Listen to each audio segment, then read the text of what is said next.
What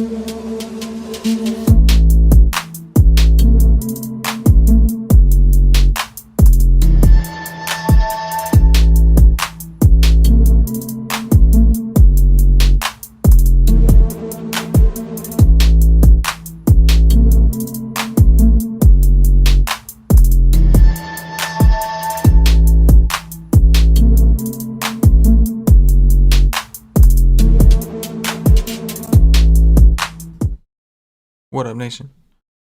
Welcome to another edition of the WiseTake MLB DFS Wise stream. CK013 here. You can find me on Twitter at CK_013, and I, of course, am from the WiseTake Nation, which you can find on all the social media platforms that sit above or directly at WiseTake.com. If you're looking to take your DFS game to the next level, we are a premium DFS content provider as well as a DFS community designed to help make you a better DFS player. Go check us out. Day Pass is available. Want to try us out. That being said, if you're new to this channel, welcome. You've come to the right place for some free fire DFS content. Dog hair right here. It's killing me. It's killing me, bro. It's killing me. Patches. DFS content, so make sure you subscribe, hit notifications bell. Don't miss out on any of the free content we put out. Currently covering MLB slates Monday through Friday, though I did not do one Sunday night. Nathan, let's get it indeed. But you didn't, yeah. We did not. You probably know that, yeah. We decided not to do a show. Holidays, things going on. Shit was crazy. So yeah. But normally we cover slates Monday through Friday, streaming with our first look Sunday night through Thursday night. This is the first week of the first real episode of the NFL DFS podcast. Myself, Patio Joe, Paulie D. Wednesday night. There will not be an MLB show Wednesday night. We will instead record the NFL Week 1 podcast. Excited about that. It's a good time to be a part of the nation. Real good time. Shout out to you, Nathan. I appreciate it, bro. All right, we've got a 12-game slate to get to. It's massive. It's huge. Huge. It's big. So we're not going to waste any time. We're going to go ahead and jump into it, starting with our top pitchers, as we always do. Pull that shit up. Plug my headphones back in. Today's the day. What can I say? All right. Garrett Cole. I think he's the cash game SP1 anytime he's on the slate. He is at home in the Hitters Park against Toronto. Very good offense. If you want to get different, I think you save that for tournaments, cash games. I think Garrett Cole is your guy. Aaron Nola, I think at this point, more of a tournament play. He plays better at home. He is playing a Milwaukee team that starting a little healthier. I think they got Eduardo Escobar back. They did. I think they do have Adames on the IL. He's been a big part of their team this year, their offense. So either way, I think he's too close in price to Cole, and you're probably not going to want to play them both. So yeah, I would think Nola, to me, is the tournament pivot. Logan Webb also for tournaments. It's Coors. Rockies have been a lot better at home in Coors, but Logan Webb's got some pretty nasty stuff. I think Blake Snell is cash viable. I really like him for tournaments, but he's cash viable. 30% K rate. He's been better lately, and the Angels, while they do have a lot of right-handed power, they've been striking out a lot. This particular squad they have with the injuries that they sustained, this particular squad strikes out a lot. Erod, another tournament option. This time he's at home in Boston, a much more hitter-friendly park. He did have a very good outing against Tampa in Tampa, but like Chris Sale did pretty good. He did all right against Tampa in Tampa, and then he got kind of lit up a little bit against Tampa in Boston. So something to keep an eye on, at least. Max Fried, I could see being a trendy SP2 option. I think because we got Coors, and I think because we have so many of these cheaper guys to consider, that we're going to see a stud like Garrett Cole paired with one of these cheap options. One of them being Max Fried. Very solid numbers.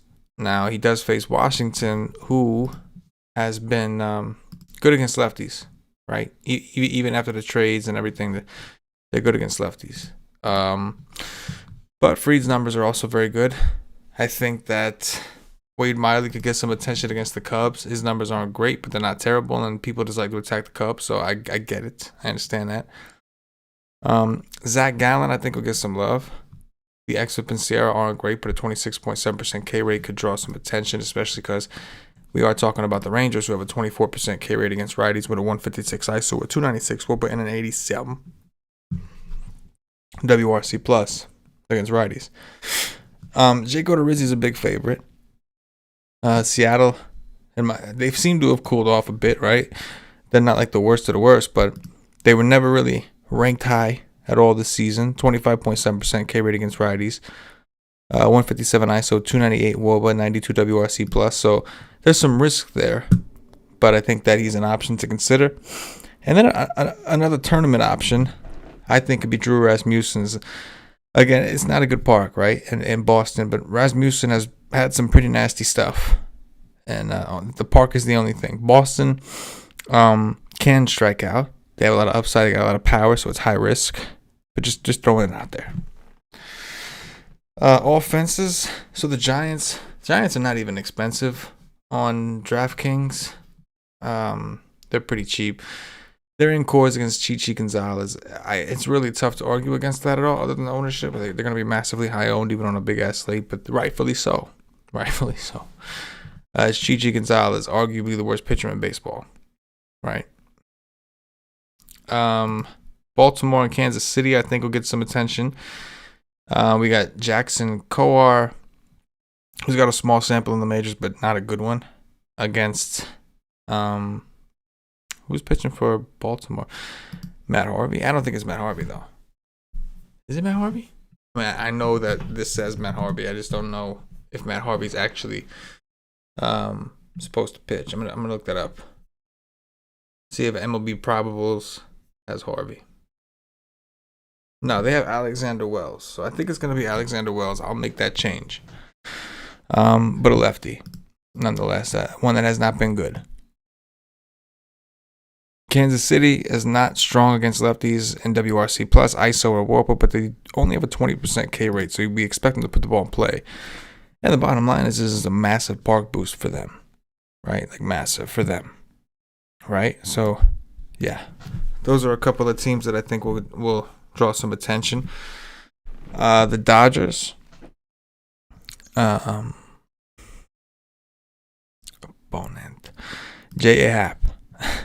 One of the worst pitchers in baseball. Not a great park for hitting, but the Dodgers, a good offense. They've been better against righties, but they have shown upside against lefties. And this is J.A. Happ at the end of the day, right?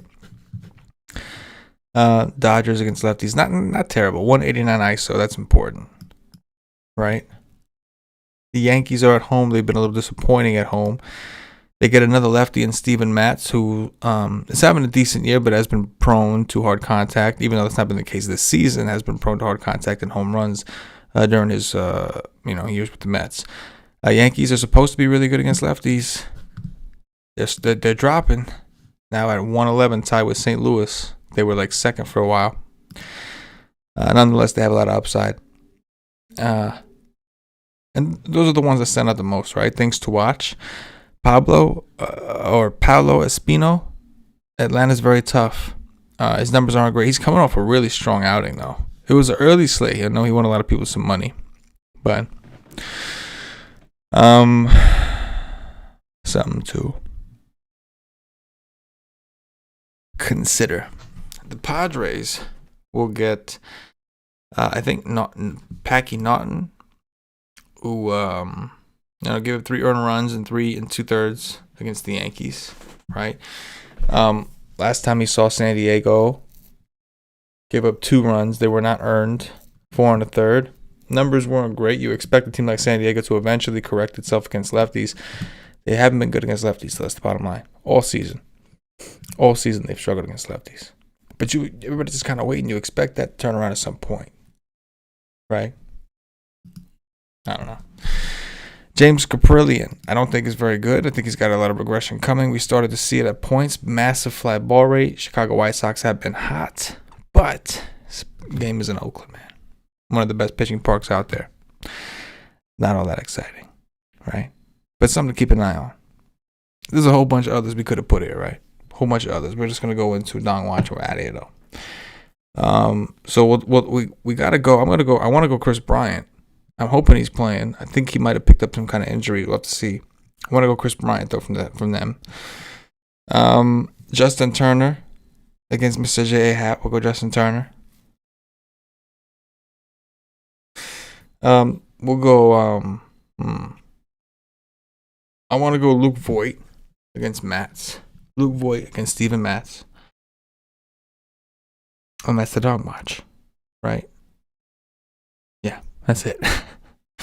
Anyway, Nation, that's going to do it for this edition of the MLB Wise Stream. Appreciate those of you hanging out. Nathan, do you think Webb's ownership behind Coors? I want to rock him and Cole. There's no way Logan Webb's going to be popular.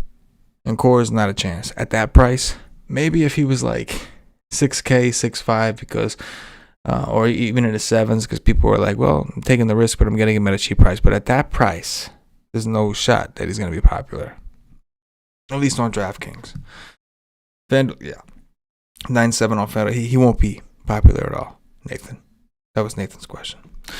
Anyway, hit the like button on your way out if you haven't already. I appreciate those of you hanging out with me now. Appreciate those of you hanging out with me after the fact. Join the nation. Get into the Slack. Hit me up. For myself, the entire WiseTake nation, as always, good luck. Yeah.